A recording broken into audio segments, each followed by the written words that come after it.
The wedding was off by midnight, and afterward everyone at Harlow Lake agreed on only one thing. It had started in a hallway. Not at the altar, not over some letter, not in any of the ways the guests would later invent for each other over cold coffee. It started with a toast that a stranger fixed in a back corridor of the boathouse. 3 hours before the groom stood up in front of 200 people and said the words that ended it. Nora Bell did not hear him say them. She was outside by then, coiling extension cord in the dark when the string lights above the terrace flickered, and a sound went through the party like wind through a wheat field, a gasp, then silence. Then the particular hush of a crowd that has just watched something it will talk about for years. She did not know yet that the hush had her fingerprints on it. She only knew that the champagne pyramid on the terrace was still stacked, untouched, catching the last of the summer dusk, and that a woman in pale silk had walked very fast toward the parking meadow, with her heels in her hand. Nora stepped back into the hedge shadow so she would not be seen. That was a habit she had. She was the florist. Florists were meant to be invisible, and she was good at her job. 3 hours earlier, none of it had happened yet. 3 hours earlier, the light off Harlow Lake had been the color of a peach held up to a lamp, and Nora had been on her knees on the boathouse veranda, wrist deep in a bucket of garden roses that smelled like warm tea and pepper. It was the last week of July, and the heat had finally broken into that long golden kind of evening that made even strangers stand closer together. Cicadas sawed in the oaks.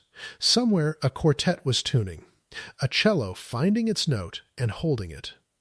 And the whole estate smelled of cut grass and citronella and the faint sugar of 200 peonies opening all at once because she had coaxed them open with warm water that afternoon. "You missed a spot," said Marisol, setting a tray of empty glasses down beside her. Marisol ran the catering crew and had the tired, amused eyes of a woman who had seen 400 weddings and believed in exactly none of them. There's a bride in the bridal suite crying over a hem, a mother of the groom asking why the hydrangeas aren't blue, and a best man who I'm fairly sure is going to propose to the bartender by 9. Normal Saturday. The hydrangeas were never going to be blue, Nora said, threading a stem of eucalyptus through the arch. I told them that in June. You can't argue a flower into a color it doesn't have. You could try telling that to the mother of the groom. I'd rather feed myself to the lake. Marisol snorted. That's the spirit. Romance. She picked her tray back up. You eating tonight? Or is it a granola bar in the van situation again? Van situation. You're a tragedy, Belle. But she said it fondly. And she left, and Nora went back to the roses, because the roses did not disappoint her, and because it was easier to build somebody else's happiest day than to think too hard about the fact that she spent every Saturday of the summer doing exactly that. She was 31. She had built arches for people who married their first loves, and people who married their fourth. And she had learned to keep her face pleasant through all of it. Love, in Nora's professional experience, was mostly logistics. You ordered it in buckets. You kept it cold until the last possible minute. Then you handed it to people who had no idea how quickly it wilted in the heat. She told herself she didn't mind. She almost believed it. The arch was nearly done when she realized she'd left the good shears in the boathouse, back through the service corridor that ran behind the reception hall, a narrow, cool passage that smelled of lake damp and old varnish and the lemon oil the estate used on its wood. She went in through the side door, wiping her hands on her apron, and that was when she heard the voice. It was a man's voice, low, and it was saying the same sentence over and over and getting it wrong every time. Tonight we celebrate not just a union of two people, but a joining of two families whose shared values. a breath that sounded like it hurt. Tonight we celebrate not just a union, but a partnership built on. The voice stopped. Something soft hit the wall. A rolled sheet of paper, maybe, thrown and giving up halfway. Nora should have walked past. She had a strict rule about weddings, which was that she attended to the flowers and nothing else. Not the tears, not the fights, not the drama that fizzed under the surface of every one of these things like a shaken bottle. But the corridor was narrow, and the man was standing in the middle of it, one hand braced against the wainscoting, a crumpled page in the other. And he looked so genuinely lost that her feet stopped on their own. He was tall, in a charcoal suit that had been cut for him by someone who charged by the millimeter. Dark hair, pushed back by a hand that had clearly been through it a dozen times. He had the kind of face that photographed well and felt tired in person, a groomsman, she assumed, or a brother. Some man in the wedding machine who'd been handed a speech and a deadline and left to drown. That bad? He said, without turning around. He'd heard her stop. I didn't say anything. You didn't have to. You made a sound. He turned then, and his eyes were a dark, careful brown, and he looked at her apron and her rolled sleeves and the pruning shears now in her hand and visibly decided she was staff, which meant she was safe, which meant he stopped performing. It's a toast, he said, for tonight. I've had 3 weeks to write it, and he checked a watch that cost more than Nora's van. 11 minutes. So read the card. The card is the problem. He held it out to her, this stranger, the way a person hands over an X-ray. Tell me what's wrong with it. You've got a face like someone who'll tell me the truth. Nora should have said she was only there for the shears. Instead, she took the card, because she was tired and it was warm, and something about the way he'd said the truth landed in her like a hook. She read it. It was 3 paragraphs, typed, and it was terrible, not because the grammar was wrong, but because there was nothing living in it anywhere. Shared values. Aligned futures. A partnership that would strengthen both houses. She read it twice to be sure. Who wrote this? She said. Does it matter? It reads like a press release for a bank merger. He let out a breath that was almost a laugh, the kind that surprises the person it comes out of. That's more or less who wrote it. Well, don't say it. She handed the card back. Whatever you paid them, it was too much. Nobody at a wedding wants to hear the word partnership. They want to hear that you know the person. That's the whole trick. That's the only trick. She shrugged and started past him toward the boathouse. Say one true thing about them. People forgive everything else. Wait. His voice changed on the word. Not commanding, that would have been easy to walk away from. It cracked, just slightly, at the edge, and it stopped her the way a dropped glass stops a room. One true thing, he repeated, quieter. And what if you can't think of one? She turned around. He was looking at the card in his hand like it had bitten him. The party noise came muffled through the wall, the cello, laughter, the clink of the champagne pyramid being built glass by glass. In the corridor it was just the two of them, and the smell of lemon oil and lake, and Nora felt the ground under the evening shift a quarter inch. The way you feel a train move before you hear it.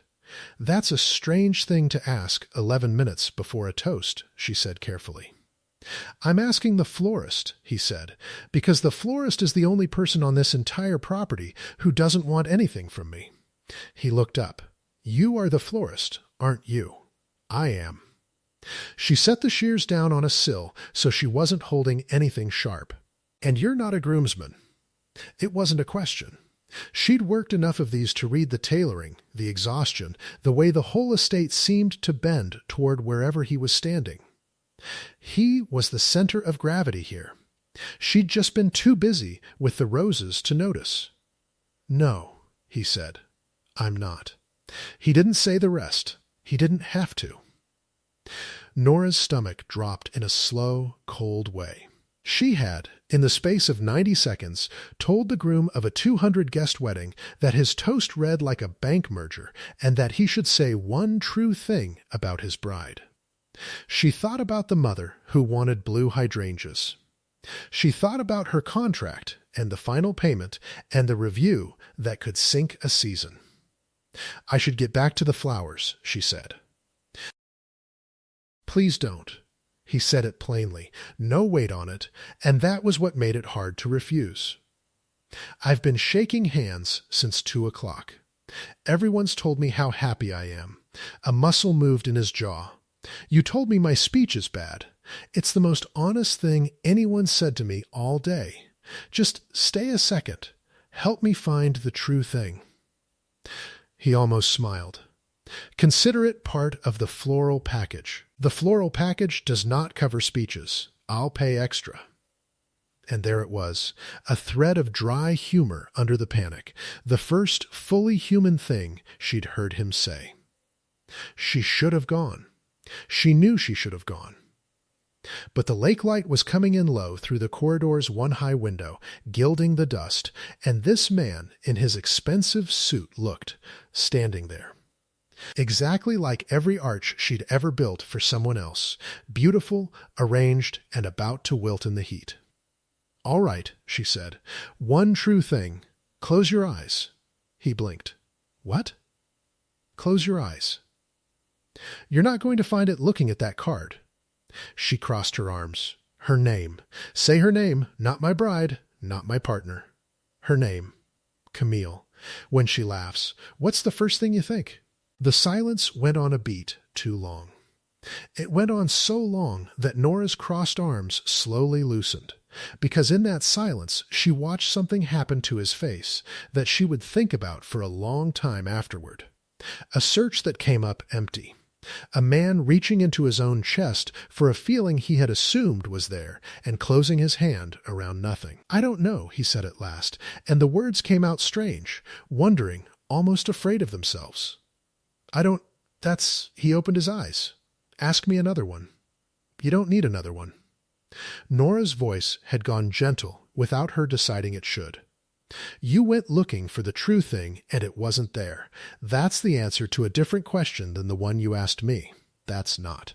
He stopped, ran his hand through his hair again. Somewhere beyond the wall, a spoon rang against crystal, once, twice, the crowd beginning to gather itself for the moment when the groom would rise. His name, she still didn't know his name, was being called, a low, happy murmur passing person to person, and he heard it, and he flinched. "They're waiting for you," she said. "I know." "You have to go out there." "I know." But he didn't move. He looked at her, really looked, the way people almost never looked at the florist, and he said, "What's your name?" "That doesn't matter." "It does to me. In about 4 minutes it's going to matter a great deal." "Nora," she said, against her better judgment.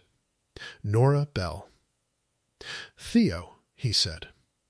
Ashford, he said the last name the way a man sets down something heavy. The way you'd say a name that was carved over a doorway. A name that owned the estate they were standing in, that owned half the marina and the newspaper that would cover the wedding, and, apparently, the toast that had been written for him by a person who was paid to make him sound like a merger. "Thank you, Nora Bell." His mouth did something that wasn't a smile. "You just gave me the worst gift anyone's given me in a long time." And he walked out of the corridor toward the light and the cello and the 200 people, leaving Nora standing in the smell of lemon oil with her shears and no idea, none at all, what she had just done. She should have gone back to the flowers. Instead, she found herself drifting to the service door that opened onto the terrace, the one the catering crew used, and she cracked it 2 inches and stood in the wedge of shadow behind a stack of folding chairs, and she watched. Theo Ashford climbed the low step to where the quartet had been and took a glass someone handed him and did not drink from it. The setting sun was full on him now, honeying the whole crowd, glinting off the champagne pyramid, off 200 pairs of expectant eyes. Beside a tall arrangement of white stock and delphinium, Nora's arrangement, she'd wired every stem, stood a woman in pale silk with dark hair pinned up in a way that had taken hours. Camille, she was luminous. She was laughing at something, her hand light on another guest's arm, and when she turned toward Theo, her face was warm and open and entirely. Terribly certain. Nora's chest tightened. Don't, she thought, at the man she'd known for 4 minutes. Whatever you're about to do, don't do it because of anything I said. Theo lifted the glass. The crowd stilled. The cicadas seemed to hush with them. Thank you all for coming, he said, and his voice carried, clear and steady, the voice of a man raised to speak to rooms. Camille's family, my family. You've traveled a long way for us. He paused. Nora saw his eyes find the card in his other hand, the merger, the shared values, the aligned futures. And she saw him fold it once in half and slide it into his jacket pocket without looking at it again. Someone told me tonight, he said, that the whole trick of this is to say one true thing. A ripple of soft, indulgent laughter. He waited it out. His gaze went to Camille and stayed there, and the warmth in the crowd swelled, everyone leaning toward the beautiful moment they had come for. So here it is, Theo said. Here's the truest thing I know. Behind the folding chairs, Nora stopped breathing. Camille, he said, deserves someone who knows exactly why he's standing here. The smile stayed on his face and did not reach anywhere near his eyes. And she deserves the truth even when it costs more than the lie. He set the untouched glass down on the linen, very gently, so it made no sound at all. Which is why I can't let all of you drink to something I only found out tonight I don't feel. For one heartbeat, nobody understood. The smiles held, frozen, the way a wave hangs at its top before it knows it's going to fall. Then it fell. Nora did not see the rest. She had already turned, already pushed back out the service door into the blue dusk, her heart going like a bird against a window, the words he'd said chasing her across the darkening lawn. Someone told me tonight. And she thought, with a clarity that felt like cold water, that she had come here to arrange flowers and had somehow, in a hallway, in 4 minutes, pulled a thread that unraveled an entire wedding. She got to the parking meadow and leaned against her van and made herself breathe. Above the terrace, the string lights flickered. The sound went through the party like wind through wheat. Gasp, silence, hush. A woman in pale silk walked very fast toward the meadow with her heels in her hand. And Nora stepped into the hedge shadow so she would not be seen, because she was the florist, and florists were meant to be invisible, and she had never in her life wanted so badly to actually disappear. Her phone buzzed in her apron. Marisol, where are you? The text said. Then, before she could answer, 3 dots and Nora. They're saying it was a florist. In the hallway. Somebody heard. The dots came again. His mother is asking for your name. Nora looked up at the great lit house on the hill, every window gold, and at the black shine of the lake below it, holding all that light upside down, and she understood that going back was no longer a thing she could choose. The peonies she'd opened that afternoon were still out there on the tables, wide and white and perfect, breathing their sweetness into the ruins of a party that would not finish. Somewhere inside that house was a man named Theo Ashford who had folded a card into his pocket and told 200 people the truth, and had, on his way out of the light, said 4 words she could not unhear. Someone told me tonight. She had wanted, for one summer of her life, to be part of a story instead of arranging the edges of everyone else's. She stood in the warm dark with the roses, pepper, and tea smell still on her hands, and understood she had gotten her wish in the worst possible way, and that whatever happened next, tomorrow, when the Ashfords came looking for the woman in the hallway, she would have to stand in the daylight and answer for it. The lake held the lit house upside down and did not move. Behind her, a car door slammed. Ahead of her, the whole rest of it was waiting. Marisol found her before the Ashfords did. She came around the hedge with a service flashlight bobbing, still in her catering blacks, and when the beam caught Nora, pressed into the shadow with her phone glowing in her palm. She stopped and let out a long breath through her teeth. "There you are. God, I've had 3 people describe you to me in the last 10 minutes, and not one of them got your face right. One woman said you were blonde." "I have to go," Nora said. "I'll leave the arch. Tell them to keep the deposit. Tell them whatever they need to hear. I'll send the invoice adjusted. I can't be here when they—" "Slow down." Marisol clicked the flashlight off so it wasn't between them anymore, and the dark came back soft and warm and full of cicadas that did not care what had happened on the terrace. "Breathe. You want to tell me what you did, or do I have to keep hearing it second hand from people who think you were blonde?" Nora told her. Not all of it, there wasn't time, and some of it she didn't have words for yet, but the shape of it, the corridor, the card that read like a merger, the one true thing, the man who had closed his eyes and come up empty. As she said it out loud, it sounded worse, smaller, a thing a person had no right to do to 200 strangers evening. Marisol listened the way she did everything, without flinching, her arms crossed over the tray she'd forgotten she was still holding. "So you didn't tell him to call it off," she said when Nora finished. "I told him to say one true thing. That's not the same. It clearly was tonight." Marisol was quiet a moment. Up on the hill, the great house blazed, and through the tall windows Nora could see figures moving, the particular crowded stillness of people who have nowhere to go and cannot leave. A caterer's van started somewhere and idled. The lake gave off its cool breath, weedy and green, and under everything hung the sugar of the peonies, still opening, still perfect, breathing sweetness over the wreckage like they hadn't heard. "Here's what I know," Marisol said finally. "In 15 years I have watched grooms bolt, brides bolt, best men confess, mothers faint on cue. I've seen a man leave through a kitchen window.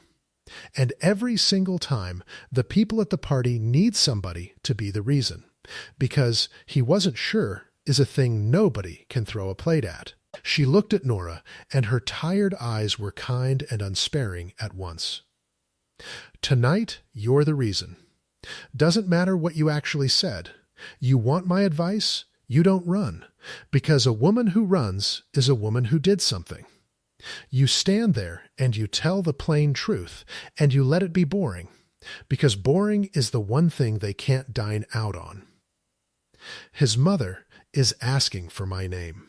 "His mother," said Marisol, "has been asking for a great many things all day and getting most of them." She picked her tray up properly. "Come inside. Stay by me. If it turns ugly, I'll say the flowers needed loading and steal you back." Nora looked once more at the hedge she could have slipped through, at the dark meadow and the open road past it, at the version of the night where she got in the van and drove and let the story invent whatever blonde it needed. Then she thought of Theo Ashford folding the card into his pocket and setting the glass down so gently it made no sound, and she found she could not do it. She had pulled the thread. The least she owed the evening was to stand where it unraveled. "All right," she said. "Lead the way." The house, up close, smelled of beeswax and cut lilies and the ghost of 200 perfumes. They came in through the service passage that smelled of the same lemon oil as the corridor where it had started, and Nora's stomach turned over at the scent of it. The main hall had been set for a party that would not happen. Long tables, place cards in silver holders, candles guttering in their hurricane glass, and the guests had clumped into knots along the walls, holding drinks they no longer wanted, their voices pitched to the delicious low hum of people watching a family come apart in real time.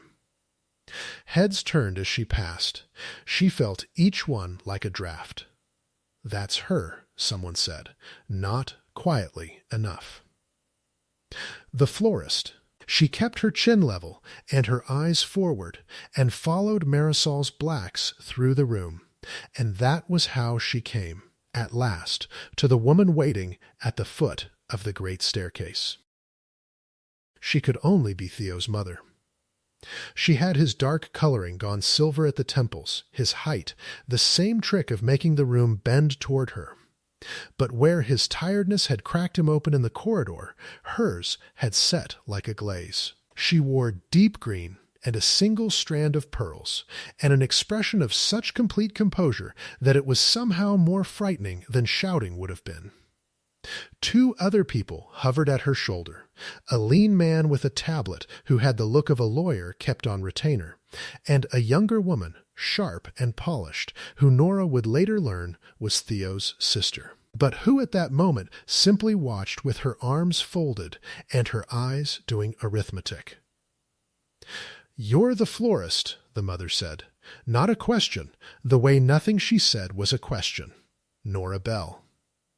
Her own voice came out steadier than she'd feared.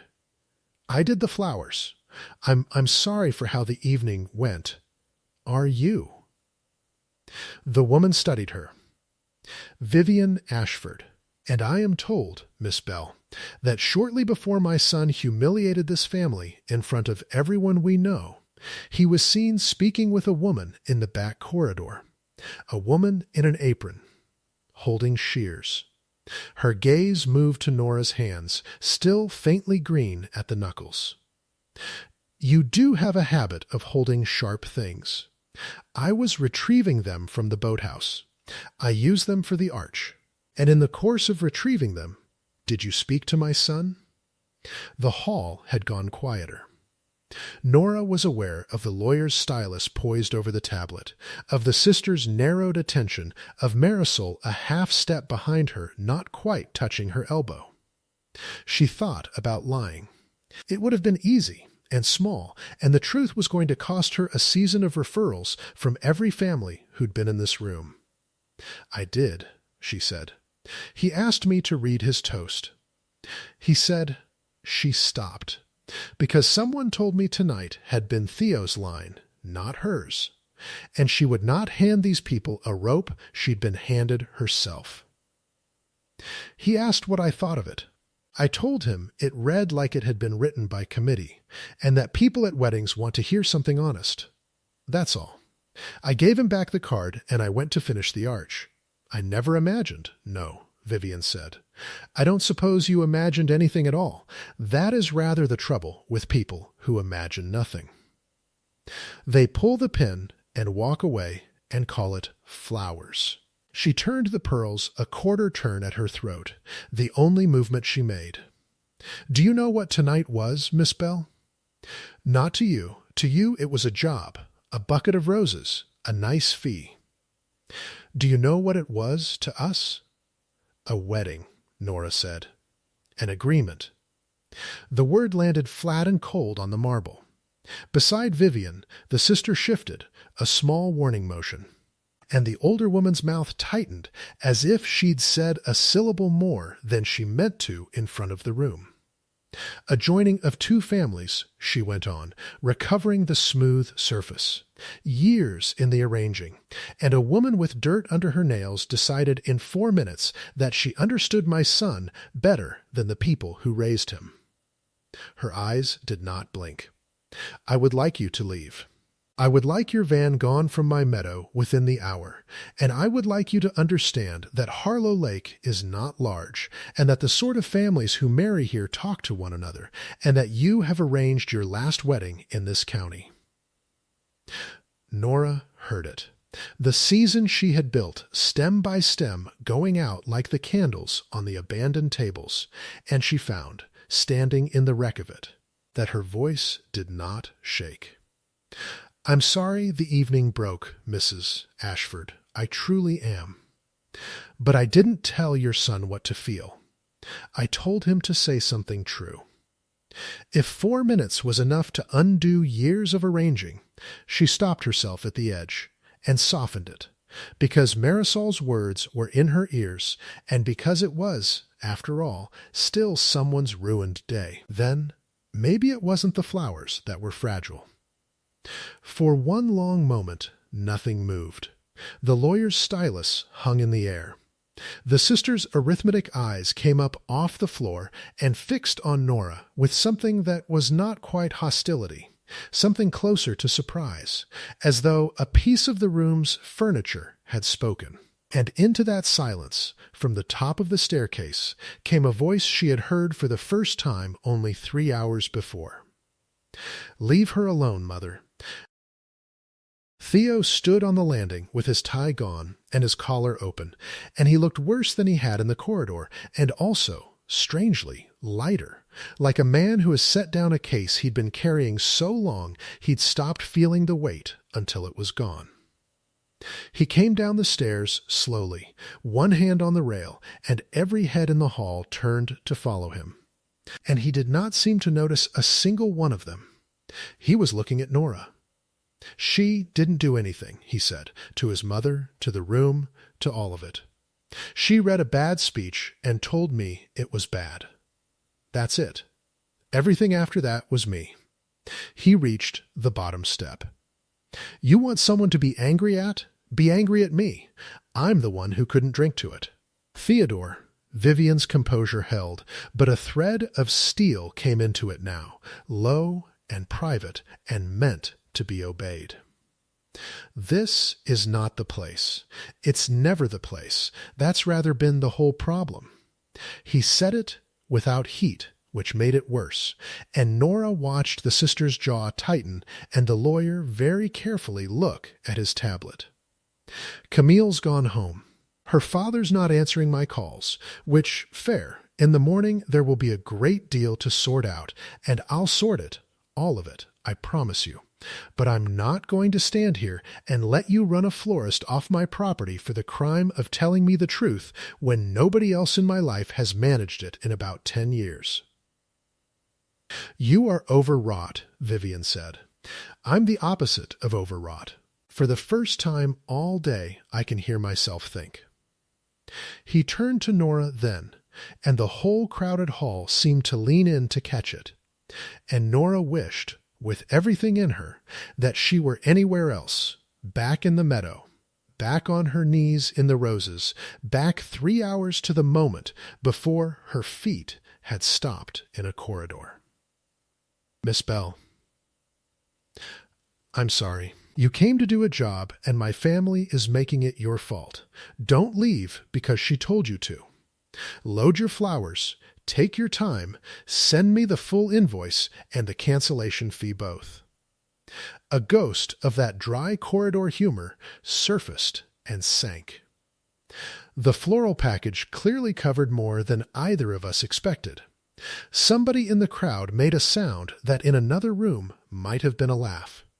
And Vivian Ashford's eyes closed for exactly 1 second, and Nora understood that Theo had just made everything, for himself, immeasurably worse, that he had taken a private catastrophe and, by defending the florist in front of 200 witnesses, handed the whole county a second story to carry home.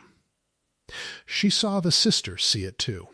She saw the calculation flicker back into those sharp eyes and settle on Nora with new and unwelcome weight, as if a variable that should have left the equation had just refused to. I'll load the flowers, Nora said quietly, because it was the only true thing left that she could safely say. And then I'll be gone.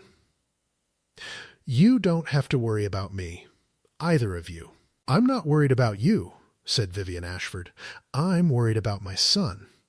And she turned, green silk whispering on the marble, and went back up the stairs, and the lawyer went after her, and the party began at last to break apart into coats and quiet apologies, and the long, slow leaving of people who would be telling this for years.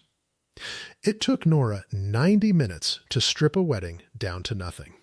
She did it the way she always did, methodically, because her hands knew the work even when the rest of her had gone somewhere numb, pulling the wired stems from the arch, lifting the tall arrangements of white stock and delphinium off their stands, tipping the water out into the flower beds so the buckets wouldn't slosh in the van. The terrace was empty now. The string lights still burned overhead, patient and gold, casting their small warm circles on abandoned chairs, and the champagne pyramid stood exactly where it had been built, glass on glass on glass, never poured, catching the light and holding it. The cicadas had wound down. From the lake came the slap of water on the boathouse pilings, and once the far-off call of a loon. Lonely and clear across the black water. She was carrying the last of the peonies. She couldn't leave them. They'd only be thrown out, and it felt like a small cruelty to abandon 200 flowers she'd coaxed open with her own warm hands that afternoon, when she came around the boxwood and found Theo Ashford sitting alone on the low stone lip of the terrace, a bottle of water sweating in his hand, looking out at the lake. He'd changed out of the jacket, in shirt sleeves, in the string light, without 200 people watching him be a groom. He looked younger and considerably more wrecked. He heard her step on the gravel and didn't turn. "You don't have to say anything," he said. "I know how it looks. I know what I did to your year in there." Nora set the bucket down. She should have kept walking. She had a strict rule, and she had already broken it twice tonight, and every additional minute in this man's orbit was another referral she'd never get. But the terrace was quiet, and the flowers smelled of warm tea and pepper, and the loon called again out on the dark, and she found herself lowering herself onto the cool stone an arm's length from him, close enough to talk, far enough to be proper. "For what it's worth," she said, "I didn't mean for it to be tonight. I know you didn't." He turned the water bottle in his hands. "That's the part I can't get around. You didn't tell me to do anything.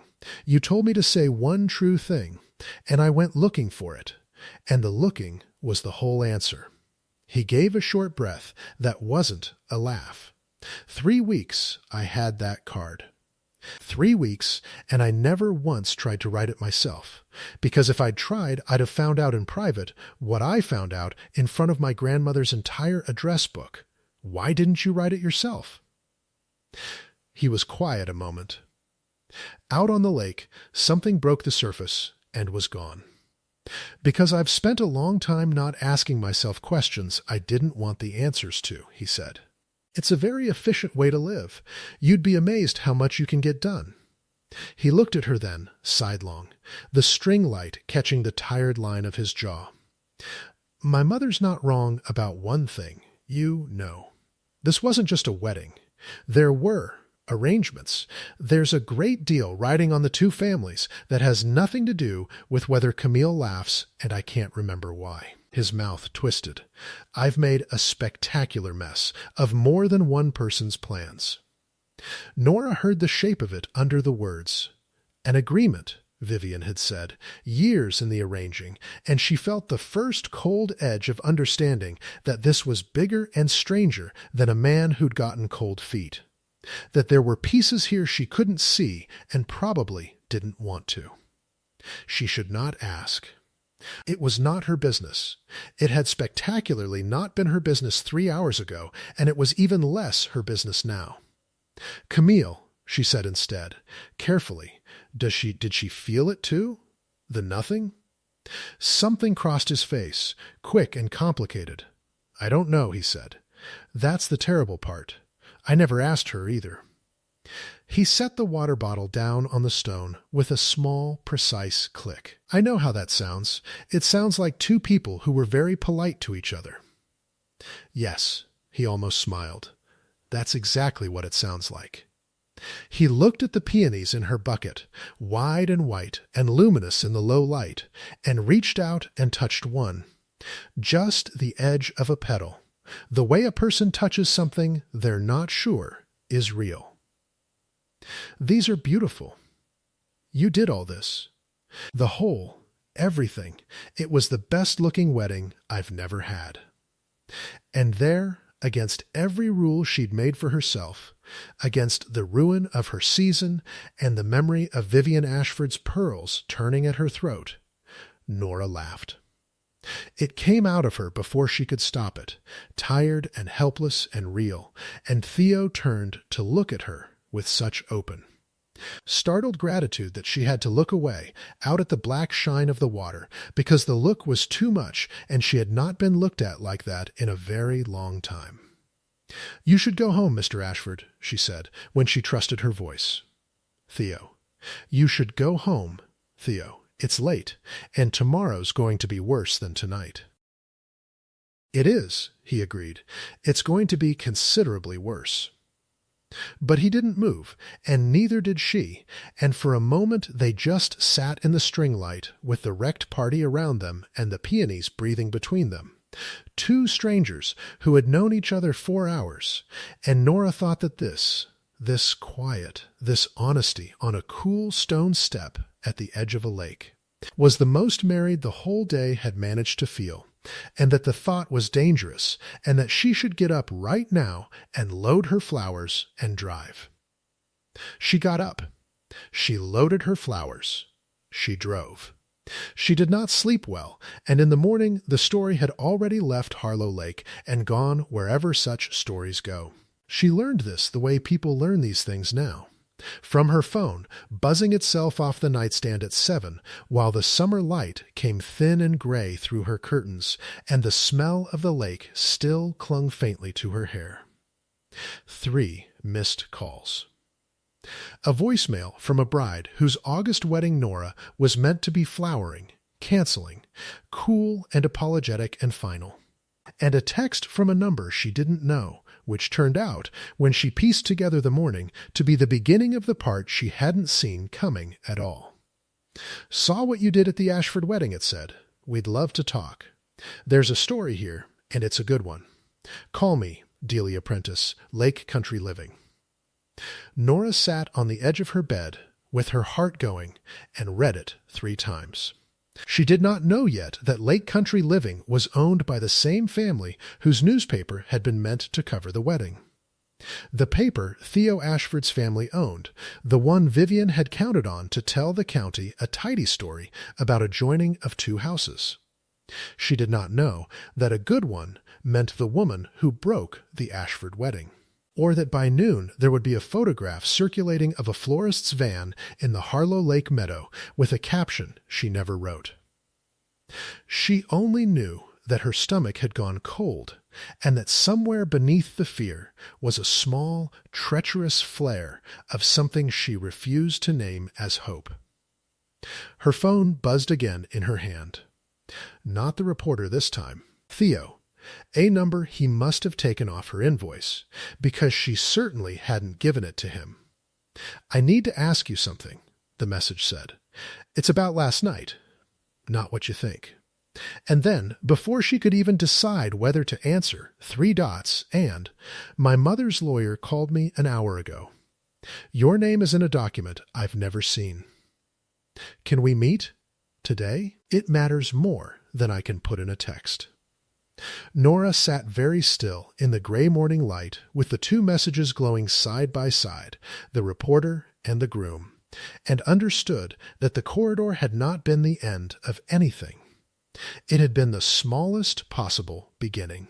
Somewhere across the lake, a family that dealt in agreements was deciding what to do about the florist who had walked into the middle of one, And her name, her plain, ordinary name, Nora Bell, the woman who kept flowers cold until the last possible minute, was, for reasons she could not begin to guess, already written into a paper she had never seen. She put the phone face down on the quilt. Then she picked it back up, because there was no version of this morning where she got to be invisible again, and typed the only word she had. Where, he named a place she didn't expect, not his estate, not a lawyer's office, but the public dock behind the old marina in town, where the tour boats loaded and nobody looked twice at anyone. She got there first. The morning had come in hot and bright, the lake already glittering hard under a white sky, and the boards of the dock gave off the smell of creosote and warm rope and gasoline off the water. Gulls worked the pilings. A child somewhere down the boardwalk laughed and pointed at a heron, and the heron ignored the child the way herons do.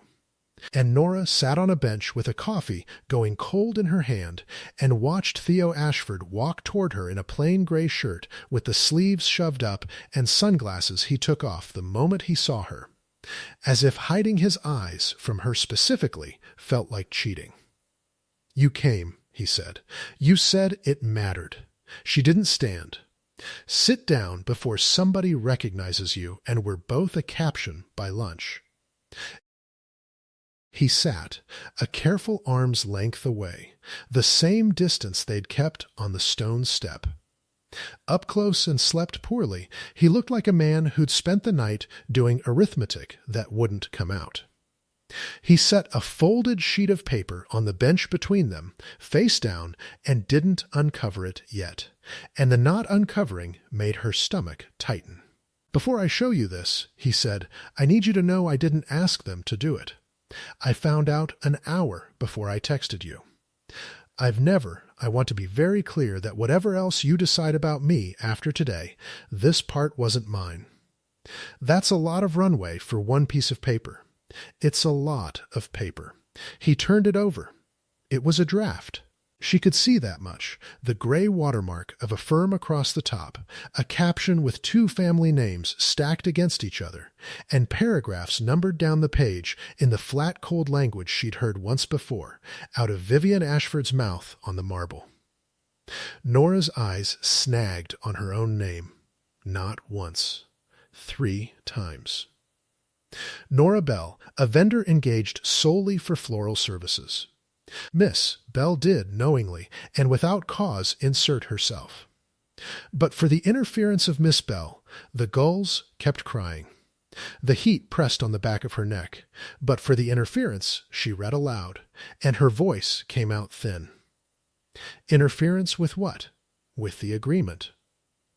He said it the way his mother had said it, that flat word, and then he did the thing his mother never would, he explained. "My family owns the paper, the marina leases, a stake in the resort development on the North Shore. Camille's father holds the other half of the North Shore parcel and the financing that makes the whole thing move. The 2 halves are worth nothing apart and a great deal together. The wedding wasn't the deal, but it was the handshake. The public part. The thing that told everyone's bankers the 2 houses were 1 house now." He looked out at the water. "When I set that glass down last night, I didn't just embarrass my mother. I put a signature back in play that a lot of people had already spent. And now they need a reason." She understood it before he finished, cold and complete, the way she'd understood in the corridor that he'd come up empty. A reason that isn't the groom didn't love her. Because you can't sue cold feet. "You can't sue cold feet," he agreed quietly. "You can sue a vendor who overstepped."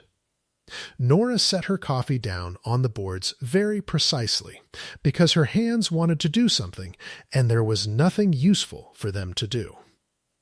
Down the boardwalk, the heron finally lifted off the piling with a slow heave of wings.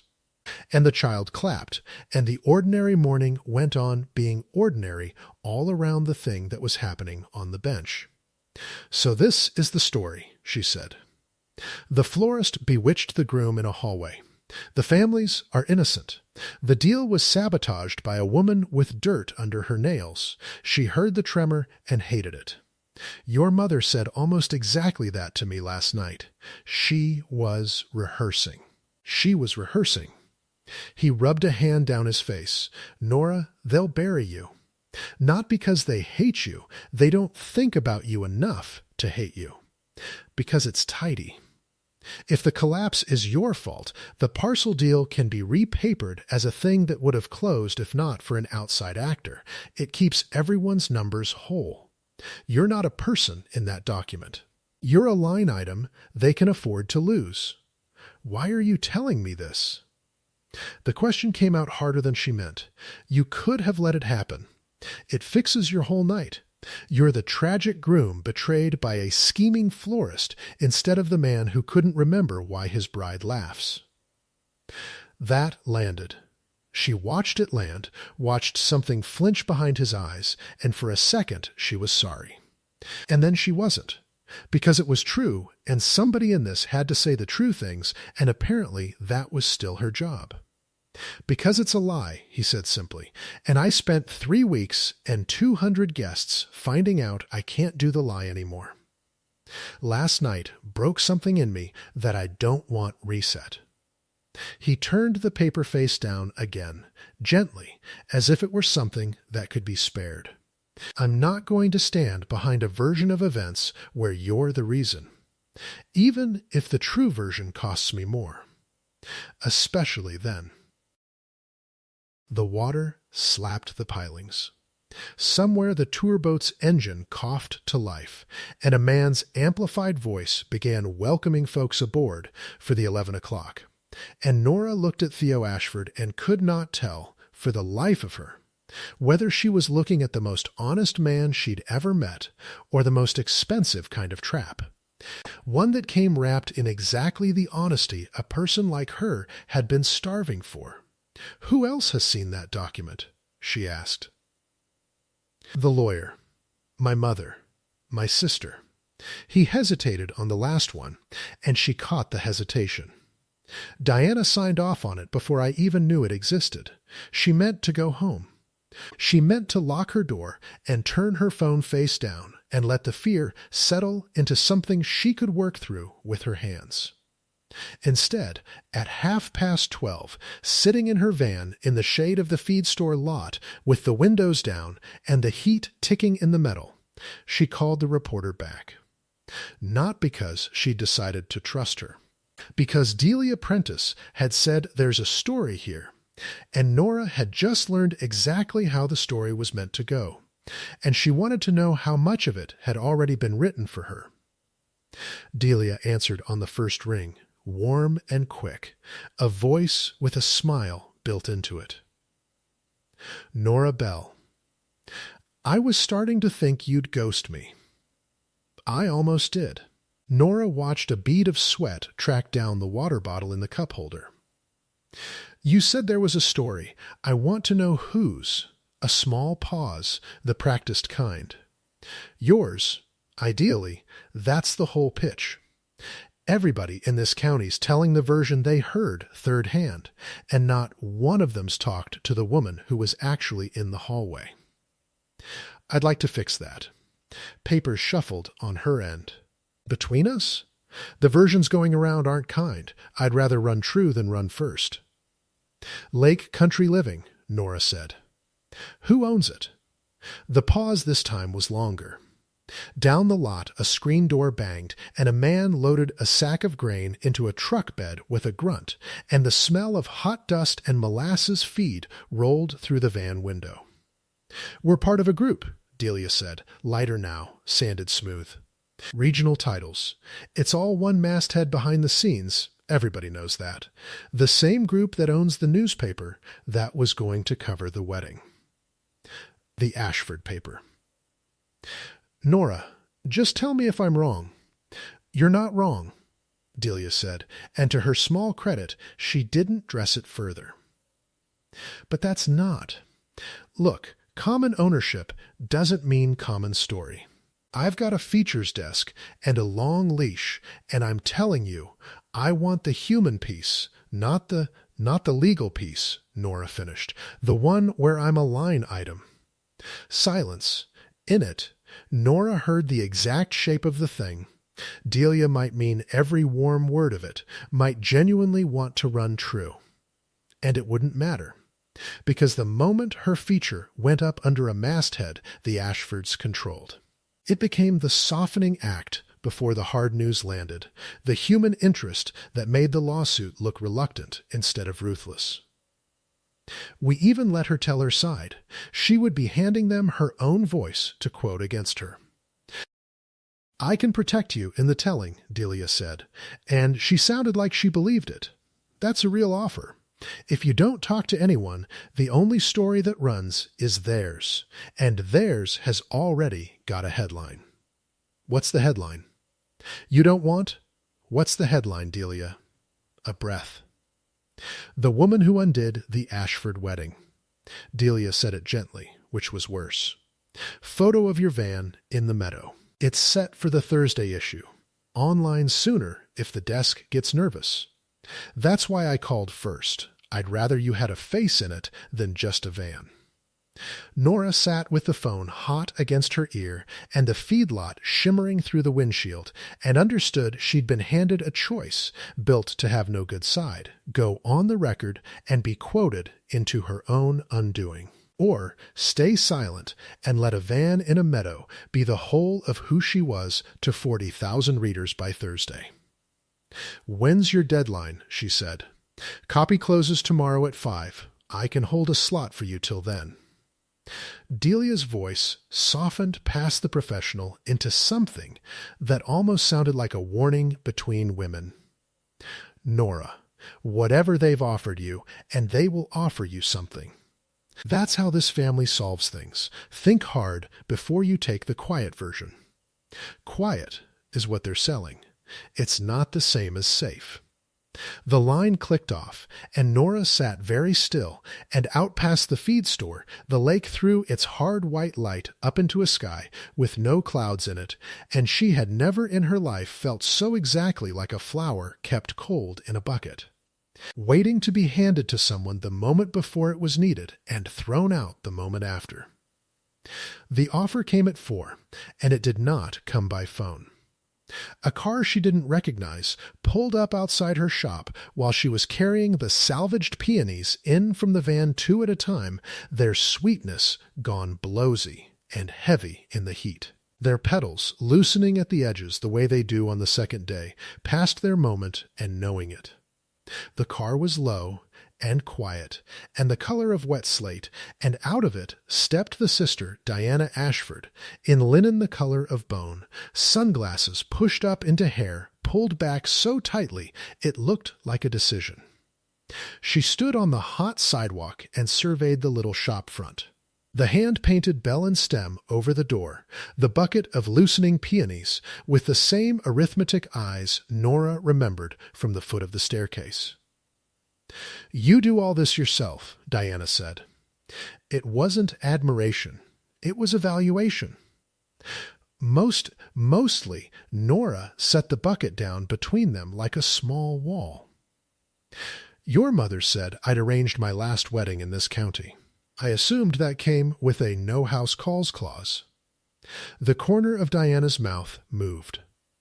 My mother says a great many things at parties. I'm here to say the practical one. She glanced at the shop door. May we? I'd rather not conduct this on a sidewalk where your neighbors can lip read.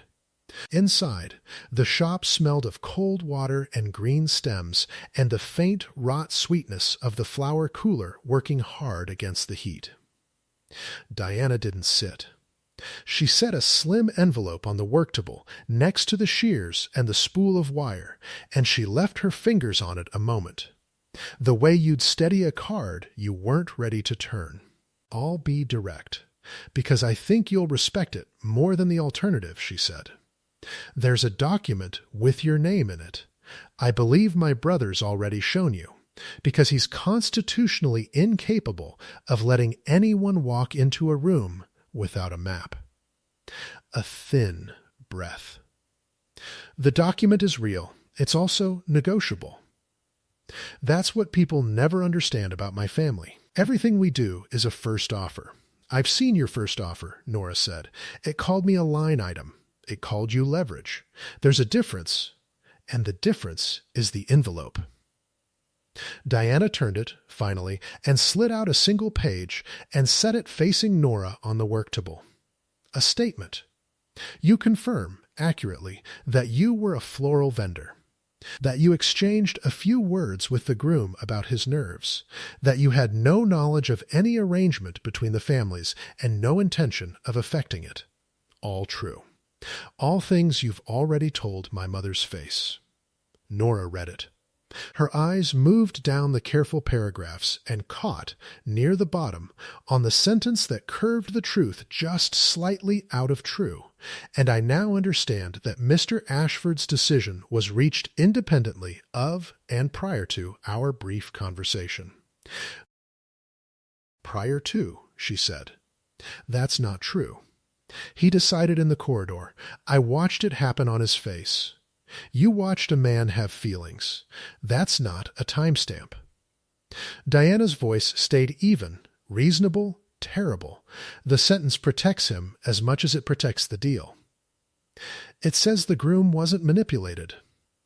Isn't that what you want people to believe? That you didn't do this to him? And there it was. The hook inside the hook. Nora felt it catch. Because it was what she wanted people to believe. Because the lie in the sentence and the truth she'd been carrying pointed, for one crooked second, the same direction. What do I get, she made herself ask, for signing away the timestamp? Your season back. Diana said it without a flicker. Every family that was in that room takes their referrals elsewhere by Monday unless we make a call. We make the call. The Thursday feature doesn't run. We own the desk. We hold the slot. It simply goes away. And the document with your name in it stays a draft in a folder forever. She let that sit. In exchange, you're quiet. You're accurate. And you stop being a person my brother defends in front of 200 people. He goes back to his life. You keep yours. Nobody's undone. Outside, the afternoon heat lay heavy on the street, and a delivery truck idled past, and the cooler hummed and the peonies loosened another degree toward the end of their beauty, and Nora stood in her own small shop and felt the whole weight of a summer's referrals balanced against one bent sentence. You said he goes back to his life, she said slowly. What does that mean exactly back? For the first time Diana hesitated, and the hesitation told Nora more than the offer had. Camille's father will take a call too, Diana said, quieter. If the collapse can be repapered as a misunderstanding rather than a rejection, the parcel deal can still close. There'd be a reconciliation, publicly, whether or not there's a wedding. A photograph. A statement of two families still aligned. She met Nora's eyes and did not soften it, because softening it would have insulted them both. My brother knows this. He agreed to consider it this morning before he went to warn you.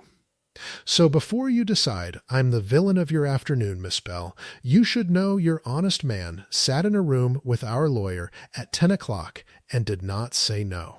She didn't sign it. She told Diana she needed the night, and Deanna, who understood leverage better than anyone, left the page on the work table and the envelope beside it, and said the slot held till tomorrow at 5, and let herself out into the heat. But the sentence stayed after she was gone. He did not say no. It moved through the shop like a draft the cooler couldn't chase, and by 7. When Theo's car pulled into the gravel behind the building, Nora had turned it over so many times its edges had gone smooth. She met him outside because she didn't want him in the shop where the envelope was. The evening had gone gold and long, the last light lying flat across the lake at the end of the street, and the heat had finally cracked into something you could breathe. and swallows cut low over the water after the bugs the way they did every summer dusk, indifferent and beautiful.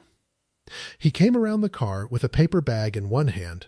Food, she realized. He'd brought food, the idiot, as if this were a thing that could be fixed over sandwiches, and he stopped when he saw her face. "You've talked to my sister," he said. "She left me a sentence to sign." Nora kept her arms crossed. "And a piece of information you left out this morning." He set the bag on the hood.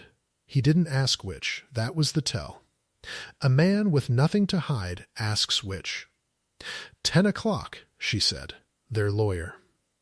"You sat in a room, and they laid out the reconciliation, the photograph, the two aligned families, closing the parcel deal on a handshake that isn't a wedding.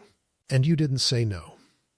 Her voice held barely. "You came to the dock 4 hours later and told me you couldn't do the lie anymore." Which was it, Theo? Because it can't be both. For a long moment he didn't answer, and the swallows kept working the gold water, and the cooler hummed faintly through the shop wall behind her, and Nora felt the cool step at the edge of the lake come back to her.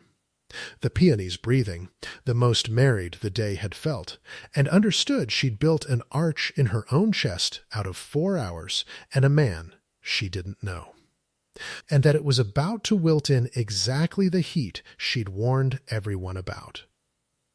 "I didn't say no," he said finally, "because saying no in that room this morning before I'd found you would have meant the document went out today instead of Thursday. With your name in it." Unnegotiated, he looked at her steadily. "I didn't say yes. I said I'd consider it. I bought the only thing I had to buy, time, 2 days. So I could get to you before they did, and so this," he gestured between them, at the gravel, the swallows, the whole impossible situation wasn't decided over your head while you slept. "That's a very good answer," she said, and heard how it sounded, and didn't take it back. It's the kind of answer a man learns to give when he's been managing people his whole life. That struck home. She saw it go in. But he didn't flinch away from it, and that was somehow worse, because he just took it. The way he'd taken bank merger in the corridor, like a man who'd been waiting a long time for someone to say the true thing and would rather have the wound than the lie. "You're right that I don't know how to prove it to you," he said. "I know exactly how this looks. It looks like I'm keeping you close, so the honest florist stays sympathetic while my family repapers a land deal behind you both. It looks like you're the human interest piece, and I'm the man who'll go stand next to Camille for a photograph the second the ink's dry." He took a breath, and the next thing cost him, she could see it cost him. "And I can't swear to you it isn't partly true, because I haven't done the hard thing yet. I've only refused to do the easy one. That's not the same as being a good man. You'd know that. You're the one who told me the difference between saying the word and meaning it." The light was going. Down the street, a porch lamp came on. Nora stood with the whole thing in her hands, the envelope inside with its bent sentence that would save her season, the reporter's deadline at 5 tomorrow. This man on the gravel telling her, with devastating accuracy, that he could not yet be trusted and would not lie about it, and she felt the ground shift the quarter-inch it had shifted in the corridor, the train moving before you hear it. "There's something they didn't put in the document," Theo said then, quietly, and something in his voice made her go still. "Something Diana didn't tell you, because I don't think she knows I know. The parcel deal, the reason it has to close, the reason my mother would rather sue a florist than admit her son changed his mind." He stopped and glanced at the dark water. And when he looked back, his face had gone very careful. "It isn't the family that needs the money, Nora. It's the paper. The paper's underwater.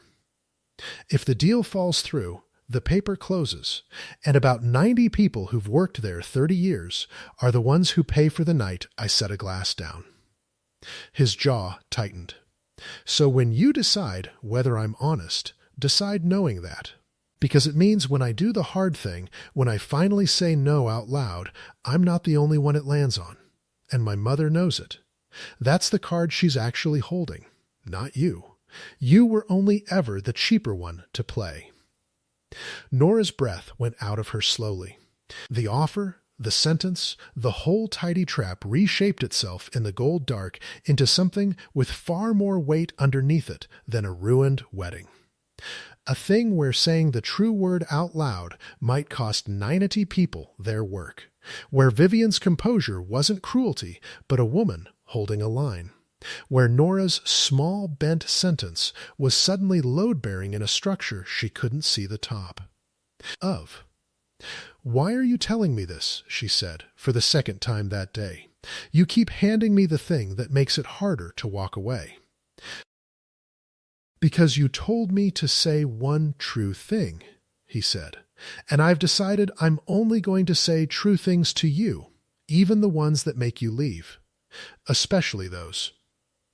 He picked the paper bag back up off the hood, the food neither of them would eat, and he stood there in the last of the light, looking like every arrangement she'd ever built for someone else. Beautiful and arranged and about to be handed over.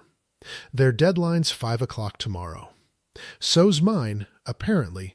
By 5, I have to either stand next to Camille for a photograph and save the paper on a lie, or say no out loud and watch it fall on people who didn't do anything. He held her eyes. "And you have to decide whether to sign a sentence that saves your year by pretending I decided before I ever met you. We've each got till 5 to become the person we're going to be about this. A ghost of the corridor's dry humor, thin and worn." Funny, a day ago I'd never asked myself a hard question in my life. He got in the car. He didn't ask her to choose or tell her which way, and that restraint undid her more than any plea could have. The slate-gray taillights went up the gravel and out onto the road along the lake, and Nora stood alone in the warm dark with the swallows gone to roost and the water black, and the envelope waiting on her worktable, and understood that by this time tomorrow the story would be written one way or another, in the paper, in a signed statement, in a photograph of 2 aligned families, and that for the first time in her invisible, bucket-cold, edge-arranging life, she was not going to be allowed to stand in the hedge shadow while it happened to someone else. She went inside. She stood over the worktable a long time. Then she picked up her phone and looked at Delia Prentice's number, and at Theo's, and at the single bent sentence lying under the shop light. And she did not yet know which of the 3 she was going to answer, only that whichever she chose, by 5 o'clock tomorrow there would be no unchoosing it. Sleep did not come, and by 4 in the morning Nora had stopped asking it to. She sat at the worktable, with the shop dark around her and the cooler humming its one flat note, and she laid the 3 choices out in front of her the way she laid out stems before a build, the bent sentence under the shop lamp, Delia's number glowing on the phone, and Theo's beside it. She looked at them a long time. The peonies she'd salvaged sat in their bucket at her elbow, fully blown now. Past their moment, giving off that heavy second-day sweetness that was almost too much in the closed room, and she understood, turning the choices over, that every single one of them had been built by somebody else. The sentence was Diana's. The feature was the masthead's. Even Theo's honesty was a room she'd been invited into, not one she'd built. She had spent her whole working life handing people arrangements they'd ordered from a catalog. She was tired, suddenly and completely, of choosing between other people's flowers. At 4:30, she picked up the phone and called Delia Prentice, who answered on the 4th ring, sounding like a woman dragged up from the bottom of sleep. "It's not 5 yet," Delia said. you're allowed to breathe. I'm not signing your feature, Nora said, and I'm not signing their sentence. I wanted you to hear that from me before you built your Thursday around a van in a meadow. A rustle, the click of a lamp. Nora, if you go silent, theirs is the only version that runs. I told you that. I know. I'm not going silent. She looked at the dark window, at the first gray coming up off the lake at the end of the street. I'm going to go say it to their faces instead of yours. If it's true out loud in that house, in front of the people it costs, then you can print whatever's left. But I'm not handing you my voice to soften a knife with. No offense. There was a pause, and then Delia laughed, low and surprised, the laugh of a woman who had chased a great many stories and forgotten what it felt like when one looked back at her. None taken, she said. For what it's worth, off the record, which I know means nothing from someone like me, I hope you burn the whole tidy thing down. Bring a witness. Families like that only tell the truth when there's someone in the room they can't afford to lie in front of. Nora set the phone down. Bring a witness. She thought about that as the gray turned to gold and the swallows woke, and by 7 she was on the phone to Marisol, who picked up already talking. If you're calling to tell me you loaded your van and drove to Canada, I will find you, Marisol said. I have a cousin at the border. I'm calling to ask if you'll come somewhere with me at 4 o'clock and stand very still and say nothing. That's the least appealing invitation I have ever received. A clatter of a pan, the hiss of a burner. Where? The Ashford house. The pan went quiet. Nora Bell. Marisol said slowly, You told me last night you wanted to disappear. I did. Nora looked at the shears on the table, at the wire, at the loosened peonies she was going to bring with her, because they had nowhere else to go, and neither this afternoon did she. But it turns out the only thing worse than being the story is letting other people finish writing it while you hide in a hedge. I'm done being handed things. I'm going to go hand something back. Marisol exhaled, the long, tired breath of a woman who had seen 400 weddings and believed in exactly none of them and was, against every rule she'd made, about to believe in this. Wear real shoes, she said. Marble's slick when it's dramatic. I'll drive.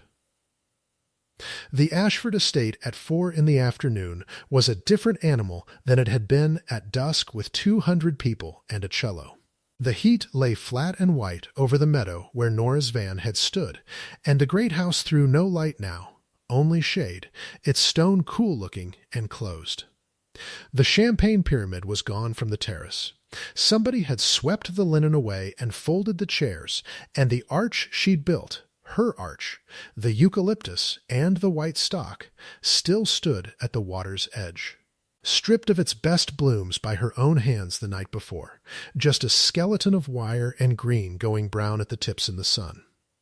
It looked, she thought, exactly like the deal did, the frame of a beautiful thing, and nothing living left in it anywhere. A man in a dark suit tried to stop them at the door.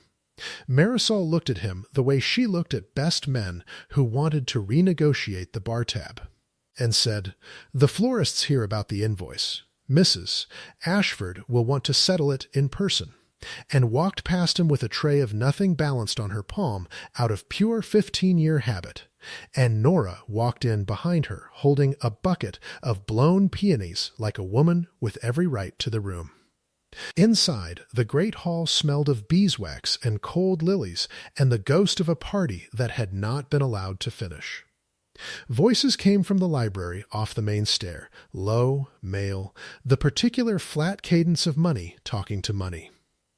Nora recognized Theo's among them, and a heavier one she didn't know that had to be Camille's father, and the dry click of the lawyer's stylus. And she recognized, standing at the foot of the stairs exactly where she'd stood the night before, The arithmetic silence of Diana Ashford, who saw them come in and did not raise the alarm, only tilted her head a degree, as though a variable she'd tried to remove from the equation had walked back in, wearing real shoes and carrying flowers.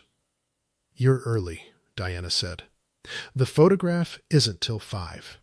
I'm not here for the photograph. No, I don't suppose you are." Something moved behind the sharp eyes, close cousin to the surprise Nora had caught there the first night. "He hasn't said yes, you know. My brother. He's been in that room 2 hours making Camille's father feel respected, and not once has he agreed to stand next to my mother's version of events." A thin breath. It's very inconvenient watching a man discover a spine at 40. "Where's your mother?" Diana's gaze flicked, just once, up the stairs and along the gallery, and then came back, and in the flick Nora read the thing Diana would never have said aloud. That Vivian was not in the room where the deal was being fought. That Vivian, who had run every party and rehearsed every line, had stepped out of her own climax. She needed a moment, Diana said, which from a woman like her was practically a confession. Second door past the gallery. I wouldn't. Nora set the bucket of peonies down at the foot of the stairs. "Watch these," she told Marisol, and went up. The gallery ran long and cool along the second floor, hung with the family in oils, generations of Ashfords with the same dark, careful eyes. And the second door past it stood half open on a study that smelled of old paper and pipe smoke gone into the wood decades back. Nora stopped in the doorway. She did not go in. Vivian Ashford stood at a desk by the window with her back to the door, and she did not know she was seen. The composure was gone, not broken, exactly, but set down somewhere, the way a woman sets down a heavy tray when she thinks the room is empty. On the wall above the desk hung a framed front page, yellowed, the ink of it faded to the brown of pressed leaves, the first issue of the paper the family had built, dated a lifetime ago. Vivian had her hand on the glass. Her thumb moved across it slowly, back and forth, over the masthead, over a name in the small print at the bottom that Nora was too far away to read and did not need to, the way a person rubs at dust that isn't there, that is on the inside of the glass, that is on the inside of them. The white afternoon light came in across her pearls and her silver temples and the moving thumb. She stood like that a long moment, alone with the thing she was really fighting for, and did not make a sound. Nora stepped back from the door. She went quietly to the head of the stairs and stood there with her hand on the cool rail, and understood that the woman who had promised to end her season was not, underneath, a woman defending a wedding at all. She was a widow with her hand on the last living thing her husband had made, doing math in the dark about 90 people and a masthead going under. And she had reached, the way frightened people do, for the cheapest lever in the room, a florist, because it was easier than reaching for the truth, which might not hold her weight. That did not make it right, but it changed entirely what Nora had come up the stairs to say. She was still standing there when the library door opened below and the low voices spilled into the hall, and she came down the stairs into the middle of it, into Theo, jacketless, gray-shirted, mid-sentence, and a broad, silver-haired man who had to be Camille's father, with a face like weather off the lake, and the lawyer with his tablet, and Deanna rising from her chair, and Marisol standing very still over a bucket of peonies exactly as instructed. Theo saw her and stopped. Everything in his face did the thing it had done in the corridor. The performance fell off it, and what was left was tired and real, and, at the sight of her, unmistakably glad. Which was the worst possible thing for it to be in that room, and which he did not bother to hide. "Nora," he said, "you said you had until 5 to become the person you're going to be about this." She reached the marble floor. Her heart was going, but her voice, to her own surprise, was level. I decided not to wait in a hedge and find out from the paper which one you picked. Camille's father looked from Theo to Nora and back, and his weathered face closed like a fist. "This is her," he said. "It was not a question. This is the florist your mother's document says undid my daughter's wedding." He turned to Theo, and his voice dropped into something dangerous and quiet.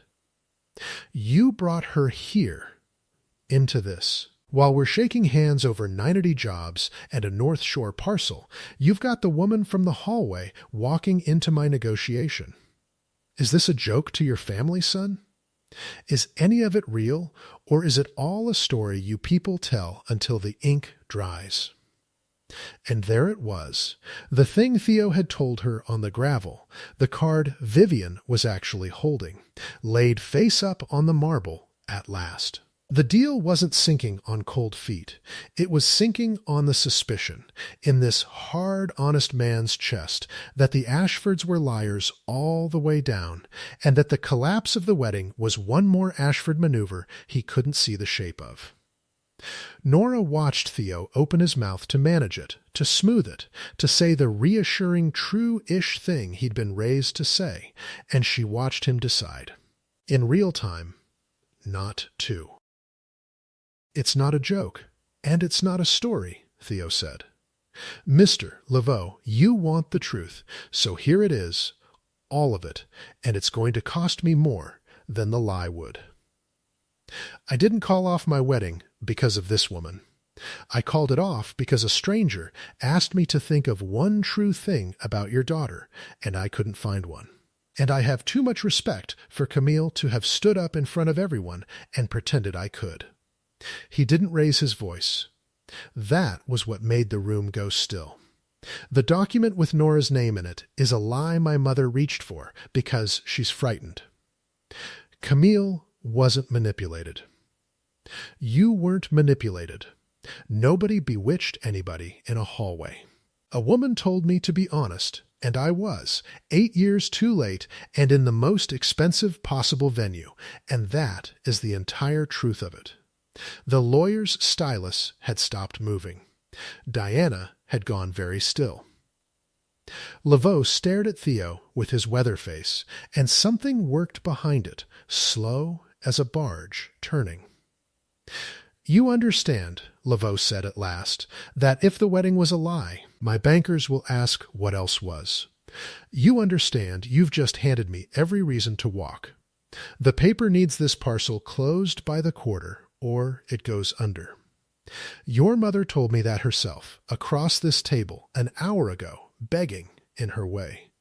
And now you tell me the whole handshake was theater." He shook his head slowly. "You've sunk your own ship to feel clean. Son, no," said a voice from the stairs. "He hasn't." Nora turned. Vivian Ashford came down the gallery steps, with her composure picked back up and put on, but Nora had seen underneath it now, and she could tell, perhaps only she could tell, that the glaze had cracks in it, that the hand on the rail was steadying more than balance. Vivian reached the marble and looked at her son, and at the florist standing in her hall for the second time uninvited, and something in her face when it moved from Theo to Nora was not the cold thing from the night before. It was closer to exhaustion. It was closer to the woman with her thumb on the glass. "Robert," Vivian said to Laveau, "put the document away. All of it. The one about the wedding. The one about the florist. There is no version of this where I let my son lie to you to save my husband's paper. Because I have just been reminded, by a woman with dirt under her nails and no reason on earth to give me anything, that a thing built on a lie wilts the second the heat comes." Her eyes flicked to Nora, half a nod, almost invisible, the acknowledgement of a debt she hated owing. "You want to know if the Ashfords are honest. Robert, watch. My son is being the most honest man in 3 counties, and it is bankrupting him in real time." That is what honest looks like in this family. It is new. It is extremely inconvenient, and it is, I am told, the only thing that doesn't spoil. Laveau looked at her for a long moment.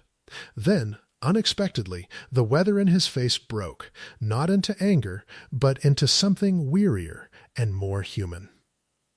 "Camille came to me this morning," he said quietly. "Before your lawyer's document. Before any of this. She told me she'd felt nothing standing up there either. She told me she was relieved when your son set that glass down. And then she was ashamed of the relief. And then she cried in my kitchen about being ashamed." He rubbed his jaw. "I've spent all day so angry at your family for embarrassing my daughter that I never once asked whether the wedding was the embarrassment and the calling off was the mercy." He looked at Theo. "You should know she's all right. She's more than all right. She's already talking about a gallery show she put off for 3 years to plan a wedding she didn't want." Something eased in Theo's shoulders that Nora suspected had been knotted there far longer than 3 weeks. "She's a good painter," he said. "She always was. I never told her that either." "No," Laveau agreed. "You people are very bad at telling each other things." He turned back to Vivian, and now it was business again, but different business, conducted between two people who had each just watched their children choose honesty over arrangement. The parcel deal was always sound on the numbers. Vivian, you know that. The wedding was never the deal. It was the reassurance. It was you and me telling our bankers we trusted each other. He picked his hat off the side table. "I don't need a photograph of our children to trust you. I needed to know that when your house falls apart, you tell me the truth about it instead of papering it over with a scapegoat in an apron. I have that now. Have your lawyer send the real documents, the honest ones. We'll close by the quarter. The paper lives. The room did not erupt. Rooms like that never did. But Nora felt the pressure change in it, the way you feel a storm decide to go around you. The 90 people, the masthead, the last living thing Vivian's husband had made, all of it stepping back from the edge, not on a lie, but on the truth arriving in time. Laveau nodded once to Nora on his way out, a small, grave courtesy. "Miss," he said, "you should charge them extra." And he was gone into the white afternoon, and the front door closed behind him with a sound like a held breath let go. For a moment, nobody moved. Then Vivian Ashford turned to face the two things she had spent a day trying to make disappear. Her honest son and the florist who had started it, and Nora braced. Because the deal was saved, but the woman's pride had just been spent in public, and cornered pride is the most dangerous flower in any room. "You went into my husband's study," Vivian said to her. Not loud. Level, you saw me. I did. Nora didn't look away. I didn't stay. And I'm not going to describe it to anyone, including you. Vivian's jaw tightened, and for a second the old cold thing surfaced, the instinct to strike at the witness. You understand you have cost me a great deal. Not the deal, that survives. Me, my standing. Every person in this county now knows that an Ashford stood up and said he felt nothing, and that his mother reached for a lie and was talked out of it by the help. Her voice thinned. You've made us human in front of people who only respected us when we were marble. Do you have any idea what that's worth? And here was the B-beat, the collision on the antagonist's own ground, and Nora felt Marisol tense at her shoulder and did not reach for the cruel true thing, though she had one, because she'd seen the thumb on the glass and it had changed her. I think it's worth more than the marble was, Nora said. I think marble is what your husband built the paper out of, and human is what he wrote it for. But I don't actually know your family, Mrs. Ashford, and I'm not going to stand in your hall and pretend I do. You wanted me gone. I'll go. I only came to say I wouldn't sign a sentence that called your son a liar to save my own year, because it turns out I'd rather lose the year."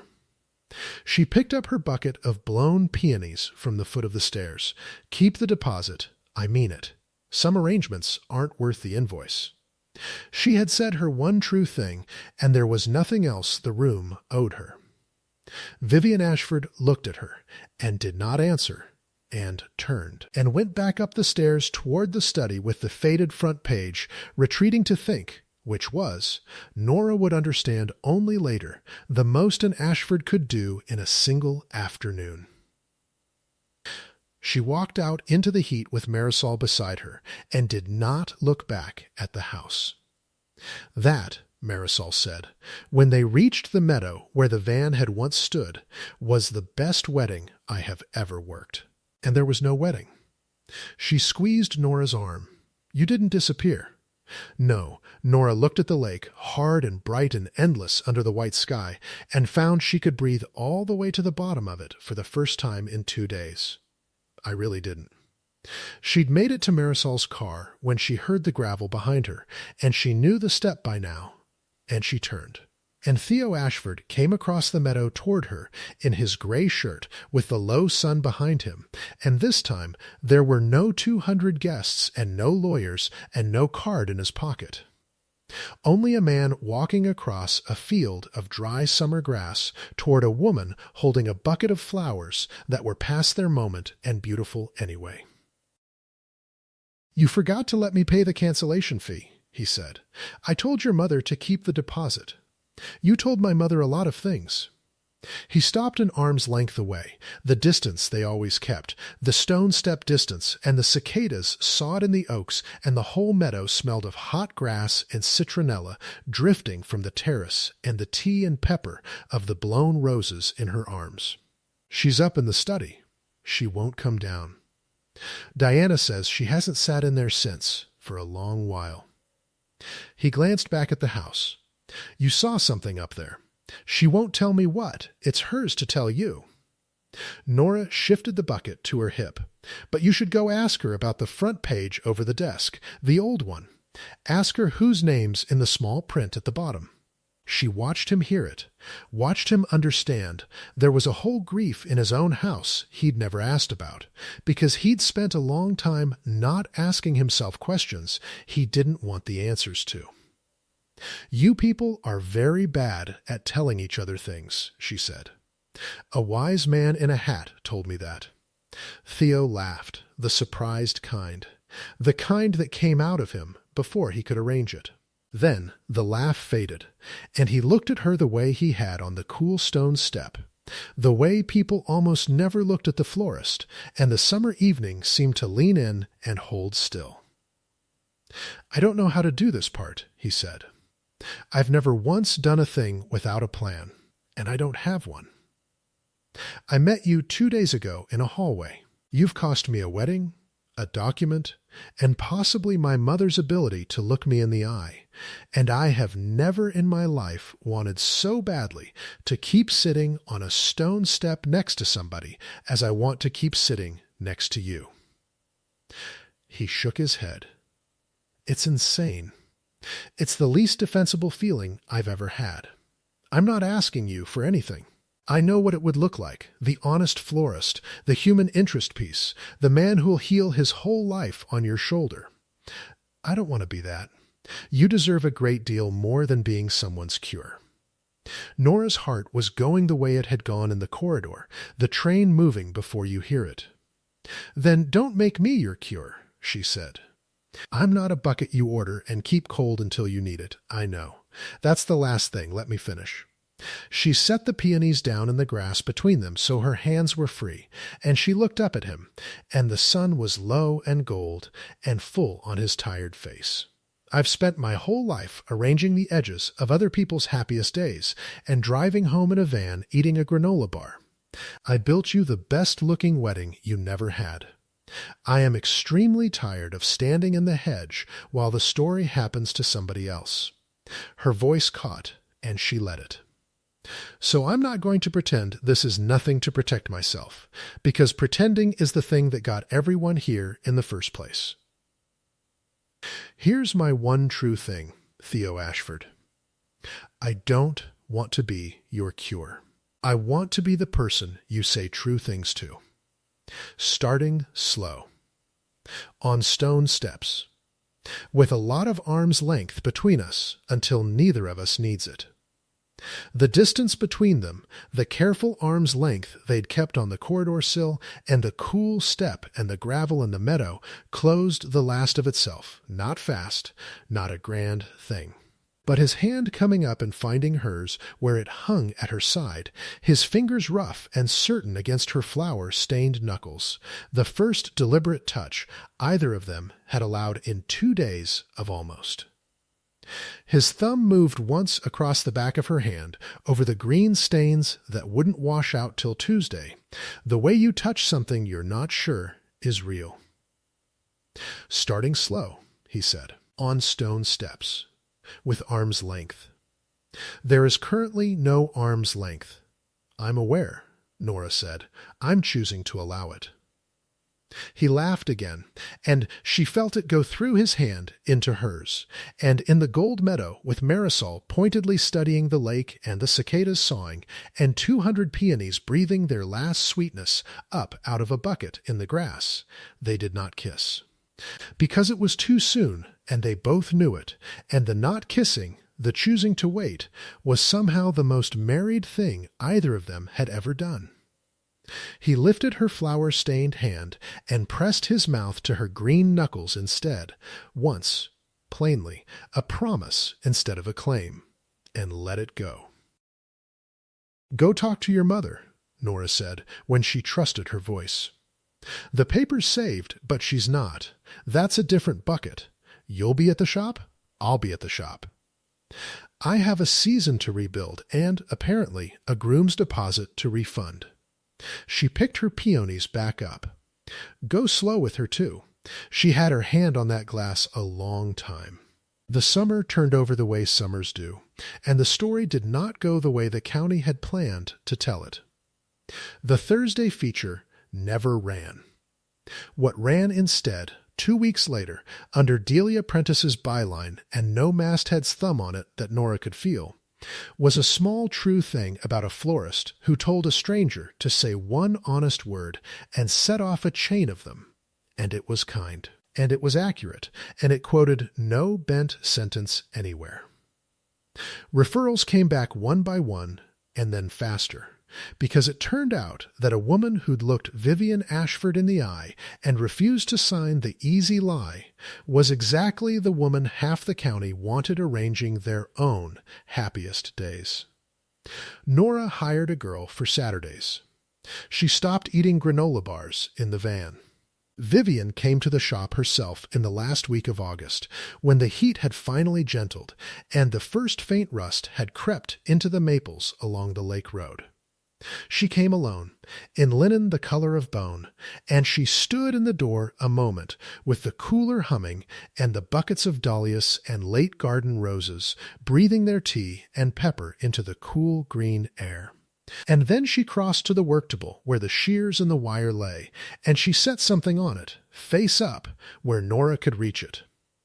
It was the old front page.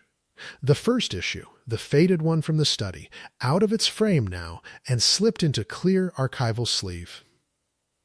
Down in the small print at the bottom, where Nora had told Theo to look, was a line of type worn soft as pressed leaves.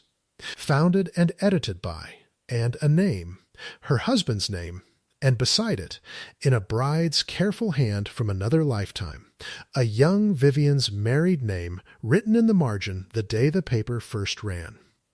"He built it the year we married," Vivian said. Her composure was on, but loosely now, worn like a coat in warm weather. "I have spent 9 years since I lost him keeping it alive by any means the world offered me. And I had stopped noticing that the means had gotten uglier than the thing they were saving." She touched the sleeve once and drew her hand back. "You saw me with it. You didn't use it. My son tells me you told him to ask about it instead of telling him yourself. A thin breath, the closest thing to difficulty Nora would ever hear from her. That was a kindness I did not earn and would not have extended to you. I brought you this because I owe you a true thing, and I am very bad at saying them out loud. So, here the paper lives. My son is happy in a way I did not arrange and cannot control. And I was wrong about you in my hall in front of everyone. I am sorry, Miss Bell. One apology, in her own voice, plainly, with the cost of her pride laid on the work table beside the shears.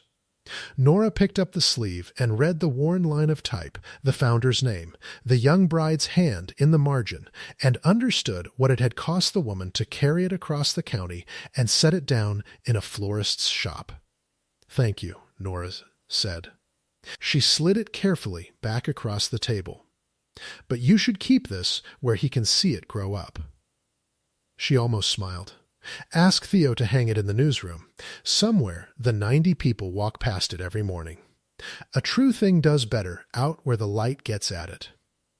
Vivian looked at her for a long moment, and something in the marble finally, fully, let a little water through. "You are going to be extremely difficult to have in this family," she said. "I'm only arranging the flowers, Mrs. Ashford No," said Vivian, picking up the sleeve. "You stopped doing that in a hallway in July." And she went out into the gentling afternoon, and it was, from her, very nearly a blessing.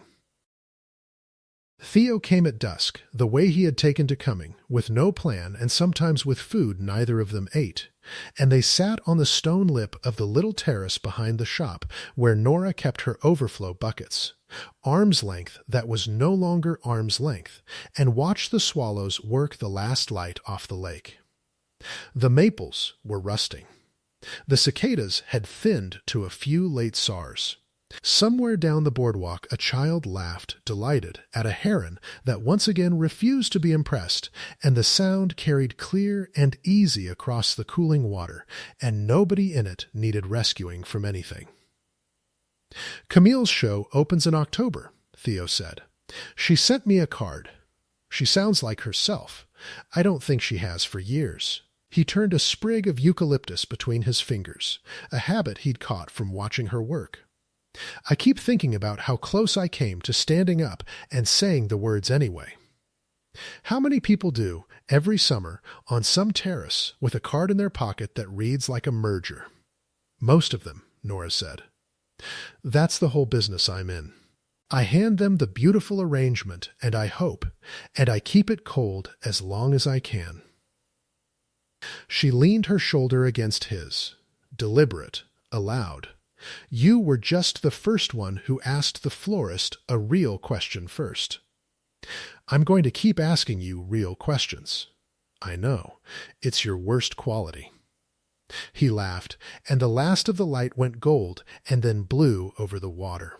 And the peonies were long gone, but the dahlias breathed on in their buckets behind them, and Nora Bell, who had spent 31 years arranging the edges of everyone else's story, sat in the middle of her own and did not want to be anywhere near a hedge.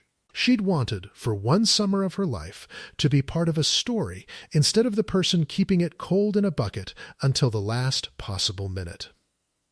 She'd gotten her wish in the worst possible way, in a hallway, in 4 minutes, with a card that read like a bank merger, and a man who'd come up empty.